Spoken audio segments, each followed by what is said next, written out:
Virgin Flight 6092 to Tycho Base Moon, boarding now. The banality of travel.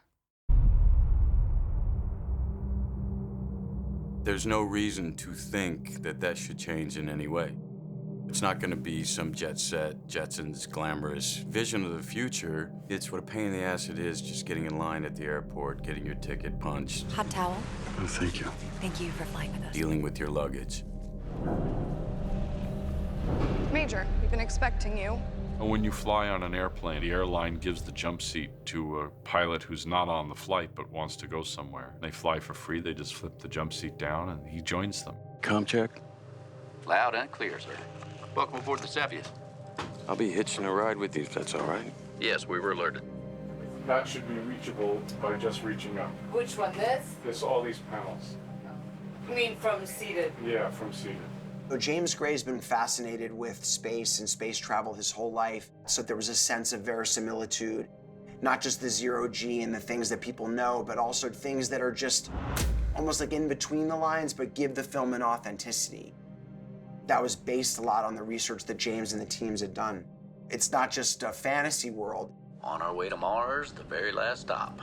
We had two joining us. It'll just be one, I'm afraid. Well, we still like you, Major McBride.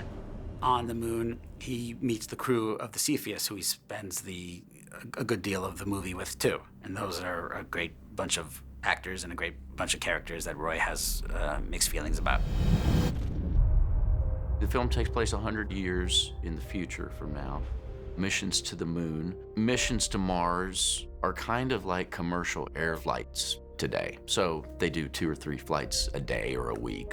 And I play the captain of this vessel that's trying to get to the moon, Mars, and then beyond. I play Stanford, who's first lieutenant with the United States Armed Forces Space Division. It's more pressing a letter with a corresponding number down here, and then that starts the sequence. Correct. Cool. He's engineering background, mission guide, knows what he has to do, and pretty much does it without complaint. I play Lieutenant Lorraine Devers, a navigational specialist and geologist. James and I gave more backstory to my character, and she's identified as high-functioning autistic. Welcome aboard, sir. That created a whole nother complexity to her background and the choices I was able to make for her as a character. Frank. Yoshida's medic. It's kind of interesting because in the script he's written a certain way, but then James puts his touches on it during the shoot. He's kind of this strong, silent type, I think. We have a particular mission, and then Roy kind of joins us. They're totally nondescript astronauts whose job it is to simply ship cargo to and from the moon to Mars. They don't know what's going on. This is an urgent update. Commence slowdown, booster 3. We get this distress call from a Norwegian biomedical vessel floating, as it were, unmanned, or at least they're not answering a signal. Major, this is a mayday. Stopping it is protocol. Any supply craft can answer that call. The mission is the priority, Captain. Do you not hear what I'm saying? He doesn't want us to stop because he has a time constraint on his mission. And they're like, what's your problem? We don't know what you're talking about. It was this idea of isolating the character, making him not just alone, but a loner. Someone who, in a way, prefers it. And actually, if you can't express things to people, if you have to keep things a secret, that's a huge cause of anxiety. Not being able to reveal yourself to anyone or anything. That's tough. Vessel 9, we're responding to your distress call. The Major, McBride, he accompanies the captain. Quiet all around, let's roll sound. Yeah, let's go. And does a spacewalk to board this other vessel. And then all hell breaks loose. Tanner? The way my character meets his end is with this baboon that ends up eating my face off and attacking my jugular. That was our way of saying the most random possible thing can happen to you. Your foundation of reality off the Earth is no longer of any meaning. This primate is in zero-G attacking him. I mean, it's insane. I'm about to go in here, and the wonderful hair and makeup people, Nana Fisher and her amazing crew, about to turn this pretty little face into baboon brunch.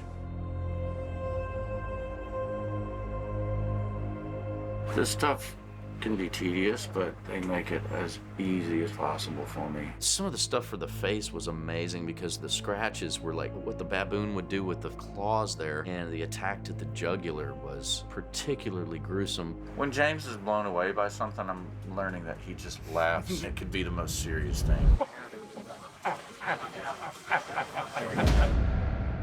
Every joke in the book was hurled at me. Hey, you got a little something on your chin. It looks awesome, you guys. Oh my God, it looks awesome. There it is. Didn't we say it was baboon brunch on a face? I guess people that spend enough time on sets get used to seeing these images, but it was nonetheless disgusting.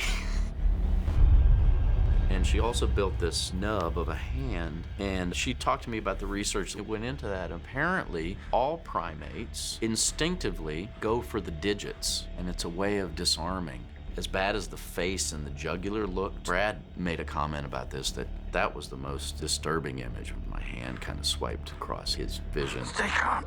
All right, we're ready to try one with pulling Donnie through, guys? I had to hang there for hours and float around. 3, 2, 1, go! Right, Doug? The rotation direction doesn't matter as long as he's... It's just getting into the right orientation as you're heading to exit. Yeah. Rob Alonzo, the head stunt guy, he's like the zero gravity stuff that James is trying to achieve in this particular film is off the charts. I had never done any wire work before, so they explained everything. They told me what some of the issues might be. When you're upside down, you might feel this. Let us know if you feel this. I mean, it was just, you knew immediately you were in good hands. Just find your balance point, Bobby. Okay. They have these amazing sets. One's horizontal, one's vertical. So they match the zero G by hanging you in the vertical set. And action! You're on wires and all these kinds of particular vests. You can attach the little D-rings anywhere, so you can hang it not just vertically, they can hang you sideways, hang you all kinds of crazy positions. Major, do not proceed any further. Being on wires and doing zero gravity is like a dance, particularly when you're working with other actors. Stunt set. Here we go. There's one scene where there's 3 of us, and we're in the vertical. We're all hanging straight down. So it's a great dance between us, the riggers, the camera, the timing, everything, so there's no collisions that happen. That was thrilling and scary and exciting and fun all at once. Brian, my stunt double, all the guys were phenomenal.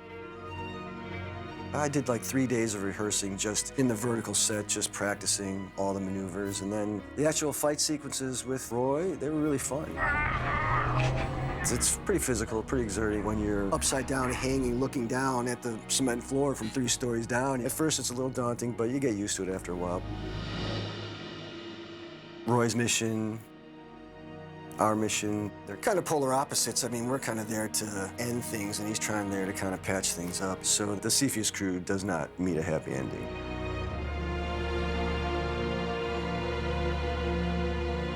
Because of my actions, I regret to inform you, all crew members are now deceased. This particular section is meant to portray the dark night of the soul when you are left with just yourself. And you have to sit with your regrets and your losses and your longing for your loved ones. That devolving of the psyche, which hope could either lead to a death or a resurrection.